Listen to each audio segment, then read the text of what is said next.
Hey guys, Buffing Game back today, bringing you a video, and today we're going to be covering patch number 2 for Battlefield 2042, which went live on Thanksgiving here in the United States, 11/25/2021, or November 25th, 2021.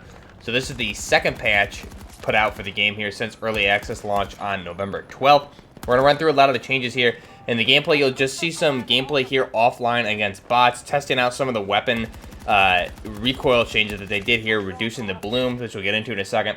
But I will say I played around with a lot of weapons, and the weapons feel much, much better, significantly improved. The fix that they did to the bloom or the horizontal recoil on the weapons feels much, much better. And just on another note, they did re-implement the XP gain on weapons in the portal as well as in offline mode. So if you're trying to level up some weapons and get some attachments, here in offline mode is now working. So nice little tactic here is to get in, get a few of the attachments you want, and then jump in online. That way you can have a weapon that's not bare bones if you haven't leveled up a weapon at all yet. So you can do that and get the attachments now, which is what you'll see me doing here with the AK-24, as well as testing out some of the different attachments to see how the recoil handles at close to medium range.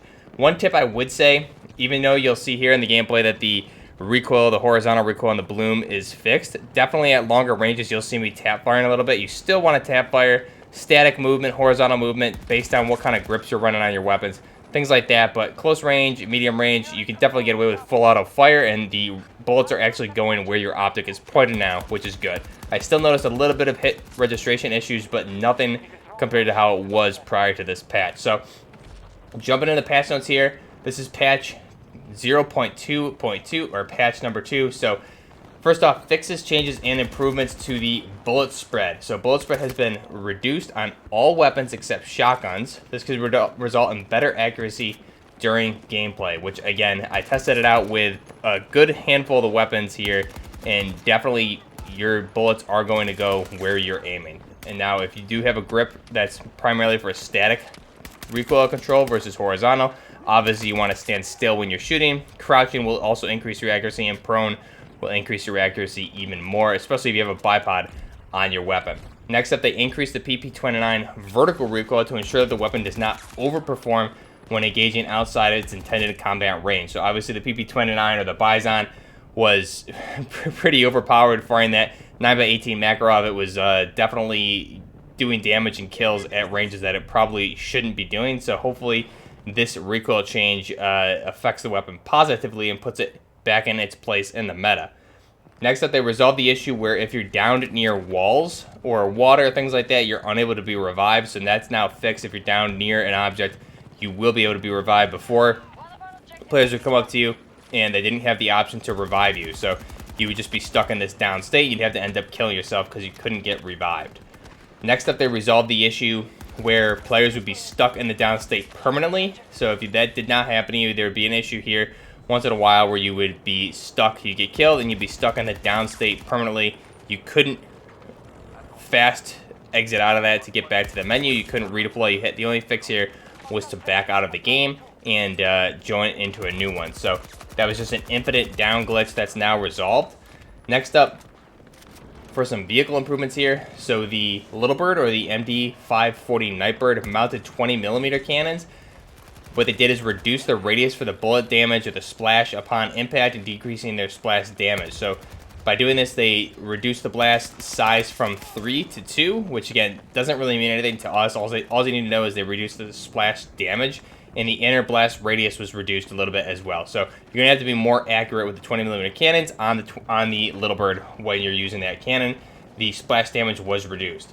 Now for the KA-520 Super Hokum, the 30mm cannon side mounts, so I believe this means the primary 30mm cannon that the pilot would get. They reduce the overall damage and range at which the bullets do full damage while increasing overall bullet spread. So we'll have to see how this works on the weapon. Obviously the pilot mounted 30 mic was probably a little bit overpowered. I didn't quite unlock that one yet, but when you do have a cannon as a pilot, it would be pretty deadly against infantry, especially a 30mm in that. And you could always switch, if you're solo piloting, switch to the secondary 30 mic when you overheat. So the breakdown for this is they reduced the blast radius from 2 to 1.6, reduced the blast damage from 20 to 14, reduced the damage before damage fall off from 18 to 15, reduced damage fall off distance from 200 to 180, reduced bullet damage at max fall off distance from 8 to 6, and increased bullet range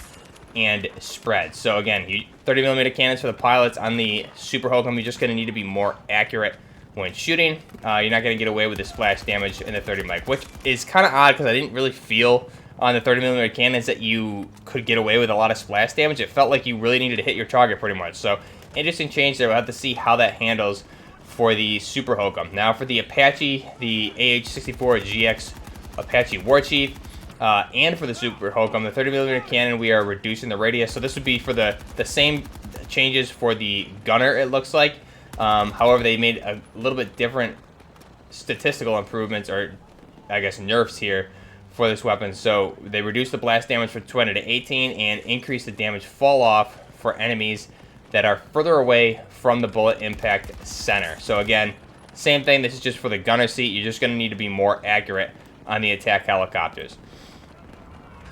They also reduced the overall damage of the minigun on all land vehicles, alongside bullet damage drop-off starts earlier with the minigun. So the miniguns, things like the hovercraft, the Jeeps, things like that, all have these miniguns mounted on top. So those were doing super damage, especially on the hovercraft. That thing would roll up and just, felt like you'd be dead instantly with those miniguns. So they reduced the damage and the fall off, increased the fall off with that, so it won't be as effective.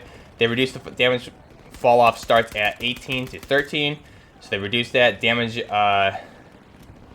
fall off distance from 60 to 40, and reduced bullet damage at max fall off distance to 6. So we don't know what it was before, but again, seems like hopefully that won't be as bad. They also make a note here: equipped armor type for the LCAA hovercraft has been adjusted, which increases its vulnerability against different weapon types. So there's apparently an armor type on that hovercraft. So it was taking like 3 tank shells, 6 rockets or something, just an absurd amount of damage to take out a hovercraft, which is not a heavily armored vehicle. It seemed like it definitely was taking more rockets to take out than a tank, especially in the attack helicopter. I would have to take like 6 passes to take out a hovercraft, whereas a tank you could get away with probably 2. So those hovercrafts were very overpowered. They reduced the armor on those. They also make a note here for Battlefield Portal, the UAV-1. This was the Battlefield Bad Company UAV-1 drone that you could pilot. So they had to take this out of the game. They vaulted it the other week, so it looks like it's probably back in now. They make a note here that the UAV-1 has been re-added within the Battlefield Portal. Greatly reduced health, regeneration, delay, and speed, increased missile damage against vehicles and infantry, and the drone is now able to roadkill enemies. So the changes they made with that. Breakthrough matches will now correctly end after the last sector has been captured. Resolved an issue that caused players queue for the match Battlefield Portal sent back to the main menu instead of joining the match where the slot becomes available, and made general improvements to stability to prevent rare occasions or occurrences of crashing. So that's everything with the update here for update 2, or patch number 2 for Battlefield 2042.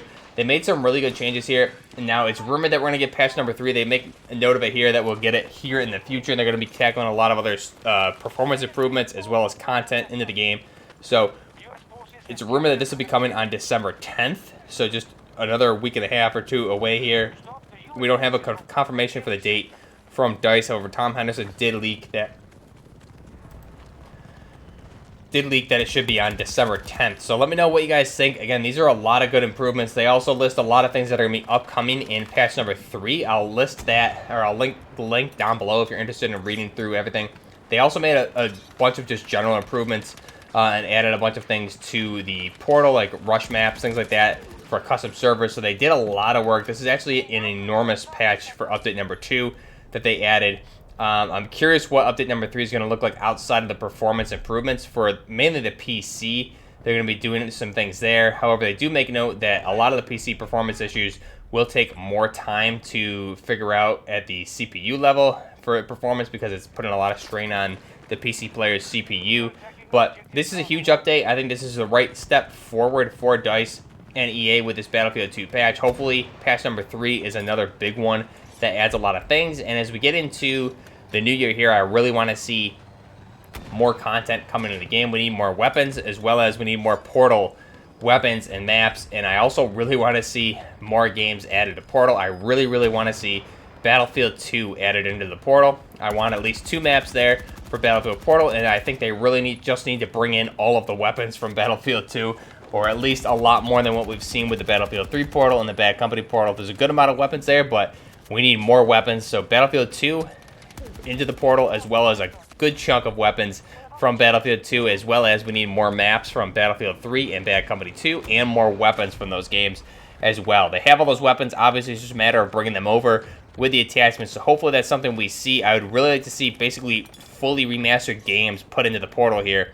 And to do that, obviously, more maps, more weapons, and I think that'd be huge, especially if they can bring over Battlefield 2, was just, in my opinion, probably the top days of Battlefield, especially now where we have this Battlefield 2042 kind of gearing more towards, I would say it's going further away from what Battlefield 2 originally was and what made the series great to begin with. I would really like to see Battlefield 2 come back to the portal. That way we could kind of play this in a remastered version and compare really where I would say the modern Battlefield game started with Battlefield 2 versus where we are today in 2042, and see which one worked better, especially with Battlefield 2 had, I think, a total of 7 classes versus the standard 4 that we've become accustomed to, maybe 5, depending on which Bad Company you're talking about, and now today in 2042 with no classes. So that'd be an interesting comparison to see Battlefield 2 versus 2042. Let me know what you guys think of the update number 2 down below. Again, you can also start unlocking weapon attachments in the portal as well as offline. If you have a weapon you haven't really ranked up yet,